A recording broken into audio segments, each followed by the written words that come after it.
노인과 바다를 지필한 미국의 대문호 어니스트 헤밍웨이는 이 그림을 보고 세상의 어떤 그림과도 이 그림을 바꾸지 않겠다 라고 말했는데요.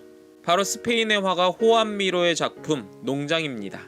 헤밍웨이는 왜 호안 미로의 그림을 이렇게 높게 평가했을까요? 그리고 호안 미로의 그림은 우리에게 어떠한 의미가 있을까요? 우리는 과거를 끊어내지 못해서 손해보는 것들이 많습니다. 과거의 성공, 헛된 희망, 남들의 방법, 정형화된 기술, 이런 것들로 스스로를 한계 지으면 결국 성장할 기회를 놓치고 실패하고 창의성을 발휘하지 못하죠. 그렇다고 증명되지도 않은 새로운 기술을 무작위로 받아들이는 것도 쉽지는 않습니다.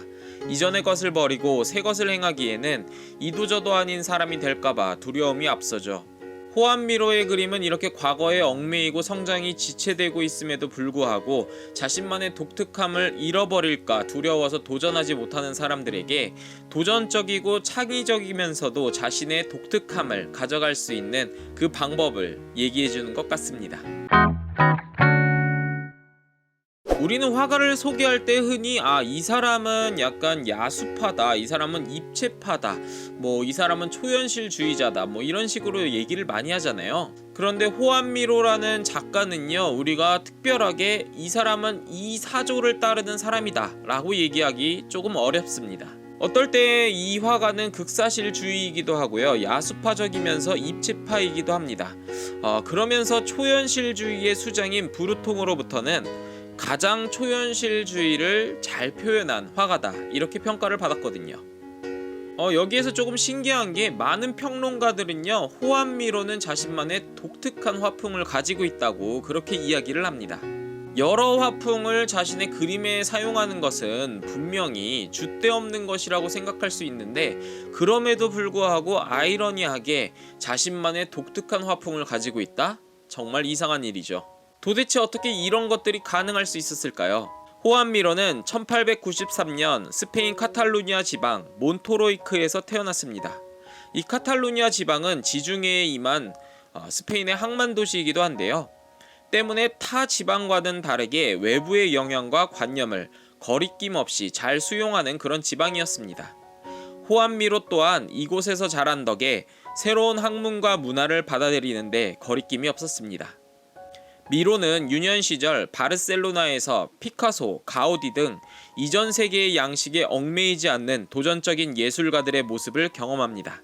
때문에 그는 입체파, 야수파, 초현실주의 등 화풍에 얽매이지 않는 그림을 거부감 없이 그릴 수 있었죠. 그러한 그의 화풍이 가장 잘 드러난 작품이 바로 농장입니다. 이 작품은 호안 미로의 고향 몬토로이크의 한 농촌의 풍경을 그린 작품입니다. 작품 안에는 굉장히 사실적이고 디테일한 묘사들이 가득한데요. 그럼에도 불구하고 원근법은 파괴되어 있고 색채는 아주 자유분방합니다. 그림을 바라보는 시점이 하나가 아닌 여러 개이고 꿈에서나 볼 법한 상징이나 구도도 드러나죠. 한마디로 한 그림 안에 초현실주의, 입체주의, 야수파 이러한 그림들이 한꺼번에 섞여 있는 그림이라고 할 수 있죠. 하지만 이 그림을 관통하는 주제는 명확합니다. 바로 몬토로이크의 농장과 그 안에 있는 자연이죠. 호안 미로는 이 자연, 특히 땅이라는 하나의 주제로 많은 그림을 그린 화가입니다. 그의 그림에서는 자연에서 볼 수 있는 식물, 동물, 곤충들이 주된 주제를 이루고 있습니다.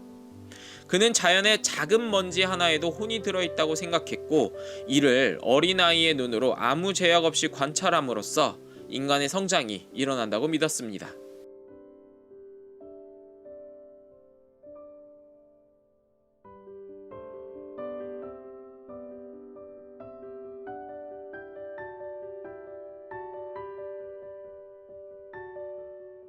사실 화가가 새로운 화풍을 받아들이거나 아니면 바꾸는 것은요, 굉장히 어려운 일이기도 해요. 왜냐하면 자신이 이미 하나의 화풍으로 성공을 했기 때문에 다른 새로운 화풍을 시도한다는 것, 이것은 굉장히 도전적인 일이죠. 호안 미로는 이미 초현실주의로 많은 명성을 얻었음에도 불구하고 잭슨 폴록이나 마크 로스코 등 미국의 젊은 작가들과 교류하며 프랑스적 비정형인 앵코르멜도 구사했을 정도로 도전적이며 변화를 긍정하는 그런 화가였습니다. 그에게 양식이나 아니면 화풍 같은 것은요, 자연을 세밀하게 관찰하고 그것을 묘사하고자 하는 도구일 뿐 그것이 전부가 아니었습니다. 그의 이러한 철학은 호암미로라는 작가를 새로운 것을 도전적으로 받아들이면서도 흔들리지 않는 주제를 가진 자신만의 독특한 화법을 가진 화가로 만들었습니다.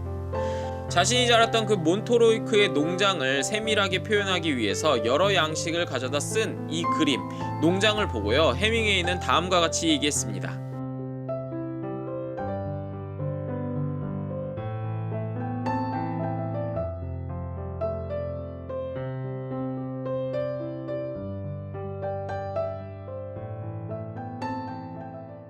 127시간이라는 영화가 있습니다. 이 영화는요, 바위 사이에 팔이 낀 남자의 127시간을 다룬 영화입니다. 구조를 요청해도 답이 없고 팔은 빠지지 않습니다. 그대로 있으면 그는 바위 사이에 낀 팔 때문에 죽게 될 것입니다. 우리 삶에서 우리가 놓지 못하는 과거의 성공과 실패, 그리고 정형화된 기법들, 이런 것들은요, 어쩌면 바위 사이에 낀 팔과 같을지도 모릅니다. 바위 사이에 낀 팔을 그대로 냅두면은 목숨을 잃는 것과 마찬가지로 우리가 벗어나지 못하는 그 과거의 일들, 그것을 그대로 둔다면은 우리의 성장은 절대로 일어나지 않겠죠. 영화에서 남자는 목숨을 유지하기 위해 스스로 팔을 잘라내기로 결심합니다. 그는 직접 팔을 부러뜨리고 신경을 늘려 팔을 절단합니다. 그리고 그는 마침내 살아나죠. 우리도 결정해야만 하는 때가 옵니다. 우리를 붙잡고 있어서 우리를 성장하지 못하게 하는 그 과거의 일들, 이것들을 잘라내야만 하죠. 하지만 그 과정은 쉽지 않습니다. 영화에서 남자가 직접 팔을 부러뜨리고 신경을 늘려서 팔을 잘라낸 것처럼 굉장히 고통스러운 그런 순간을 맞이할 수밖에 없습니다.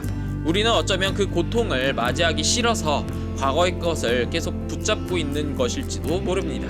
이 결단은요, 호암미로처럼 무엇이 가장 중요한지를 깨닫고 변화를 두려워하지 않는 그 마음에서 시작됩니다. 흔들리지 않는 가치를 가지고 있다면 당신이 어떠한 방법을 시도할지라도 사람들은 당신은 독특한 방법으로서 자신의 목적과 목표를 이루는 사람이라고 평가하게 될 것입니다. 스페인 농장의 자연이라는 흔들리지 않는 가치가 드러남에도 여러 양식 때문에 그것들이 다각화되고 독특하게 보여지는 것, 아마도 이것이 해밍웨이가 호암미로의 그림을 다른 어떤 그림보다도 높게 평가한 이유일 것입니다. 다음 시간에도 더 나은 삶을 위한 예술과 미학에 대한 이야기 준비할 테니까요, 구독과 알림 설정하셔서 다음 소식도 들어보시기 바랍니다.